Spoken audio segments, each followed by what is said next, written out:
Welcome back to this series of Black Hat Executive Spotlights. Terry Sweeney here with Black Hat, and I'm joined now by Cary Wright, VP of Product Management with Endace. Cary, thanks for joining us today. Thanks, Terry. Great to talk to you again. Everything else has changed in the last 2 years. I don't know why the threat and defense landscape should be any difference. Tell us a bit about some of the changes that you're seeing and maybe a bit about how the threats have changed and correspondingly how the responses have changed. Right. Yeah. The last 2 years has been pretty tumultuous. I know it's been a crazy last 2 years. From the security point of view, I think we see that attacks are increasingly unpredictable.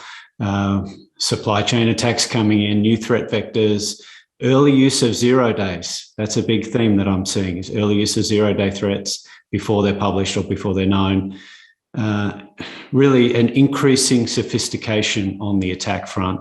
And that's really because of the support from nation state sponsors. Unfortunately, our enterprise networks are the soft underbelly for these attacks. They're easy to attack and wreak havoc, extract ransomware, or just hoover up lots of data for future attacks or other purposes. Some of those purposes we really don't know yet, but the attacks are coming thick and fast. 0-day attacks, for example, are exploited weeks or months before they're actually published and before patches are available or threat detections are available. So, for example, on the Hafnium attack on the MS Exchange servers using the proxy login,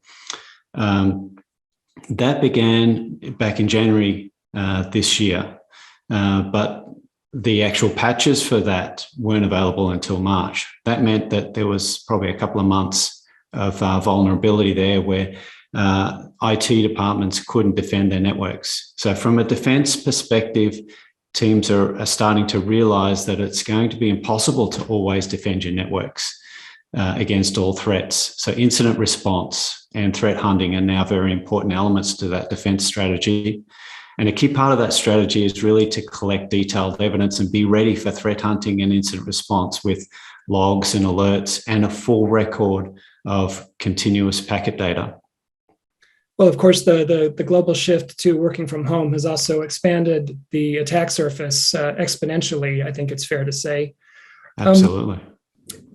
You've talked a bit about using a full record of network data in some of the comments, and I'm wondering if you're talking about Netflow or something else, and how does that help the SOC incident response team exactly? Can you walk us through that? Yeah, for sure. I'm talking about a complete and continuous recording of every packet that traverses your network. Wow. Netflow's just a summary. Okay. So it's a summary of what happened, and it often misses important details that are carried in the payloads of packets.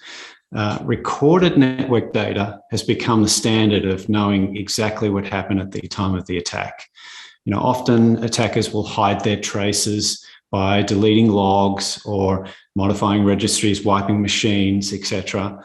But one thing that's always constant is that they're using the network to carry out their attacks. So if we record the network data, all the transactions that happen across the network, we can accurately respond. We can accurately know exactly what happened when we're tracing down an incident. Is that in real time or is that for forensics? It's really for going back and looking at what happened. So you would call it forensics. You could call it incident response. You could call it data evidence for threat hunting. Okay. So, for example, we use network recordings to wind back and look for evidence of 0-day attacks that could have occurred before the patch was available. So if there's no signature and no patch, we don't know if we've been attacked by that 0-day attack. And the 0-day is actually only the tip of the iceberg when it comes to the threat.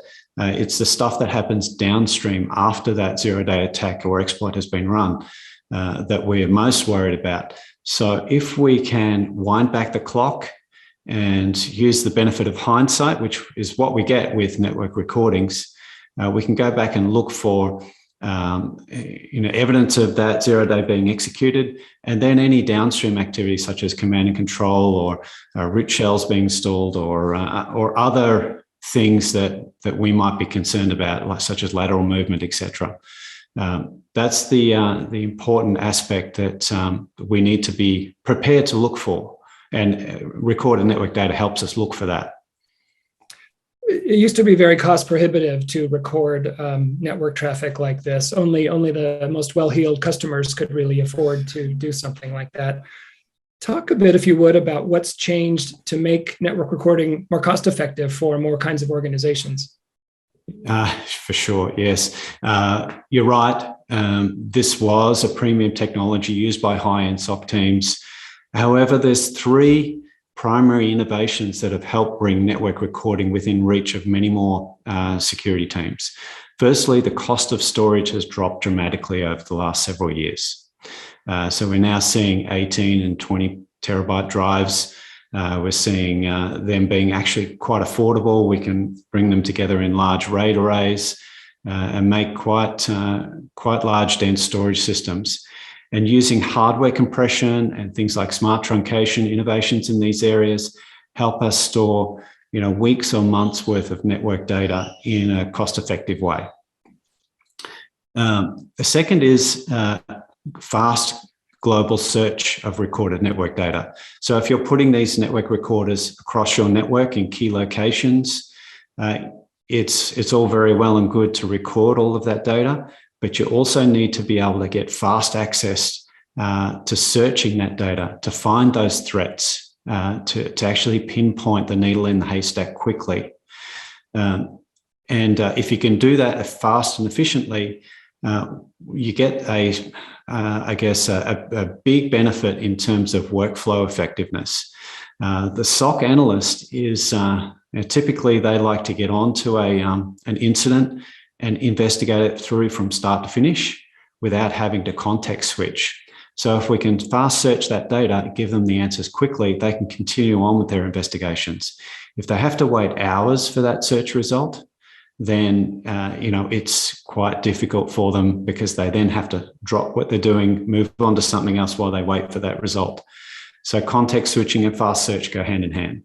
And the last thing I was going to say is kind of goes in concert with that is integration with other tools. Okay. So we know our SOC analysts use a lot of tools. They've got their SIEM, and they're probably installing SOAR tools. They've got their IDSs, their endpoint detection, their NDR systems, etc. Packet capture or network recording needs to be integrated in with all of that. And putting the data at the fingertips of the analysts is critical. So if they can easily get to all of that data, that makes it possible for them to, learn the tools quickly and easily and get on with their job and research those important incidents. No, it makes sense. Having that integration has got to be essential to good management. And I take your point. One last question. Just curious what you see on the horizon with regard to new features or just the evolution of network recording. What do you see out on the horizon coming our way? Well, I definitely see faster, denser, more efficient storage continuing to evolve. Okay. That will continue to push the depth of storage up and the cost down. So that's something that's going to continue on. More integrations, for instance, Endace, we integrate with a lot of partners. We're continuing to build that out so that we have a very large ecosystem of partners that we integrate with. So that you can go from your Splunk SIEM and pivot straight through to the packet data, or if you use Elastic or IBM Curate or whatever you use, any tools, building out those integrations are key for our customers. And then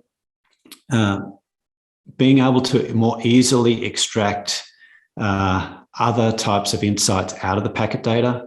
For example, right-clicking on a flow and extracting the files that were transferred across the network using that flow, doing that easily is very important, because you've got junior analysts, they don't necessarily know how to master complex tools, and they want the information easily. So pulling out the malware and or pulling out the file that was exfiltrated and collecting that in your seam or your saw tool, and easily getting access to that is critical.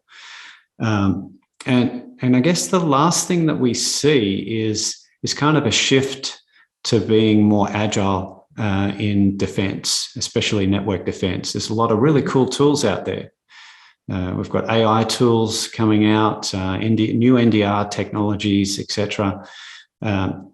And having the ability to roll those out quickly and easily across existing common hardware platforms using virtualization is pretty important. And we see that the network recorder is already in key locations across the network, and so opening up the platform to allow you to deploy those security tools as software elements on the already existing hardware is a really nice innovation that gives agility to the network and just a more agile defense. Great stuff, Cary. Thanks for the fresh perspective on network recording and new ways to keep the threat and defense picture more protected. Thanks, Terry. Great to talk to you. We've been talking with Cary Wright, VP of Product Management for Endace. This has been Terry Sweeney for Black Hat. Thanks for joining us for this Executive Spotlight segment. See you next time.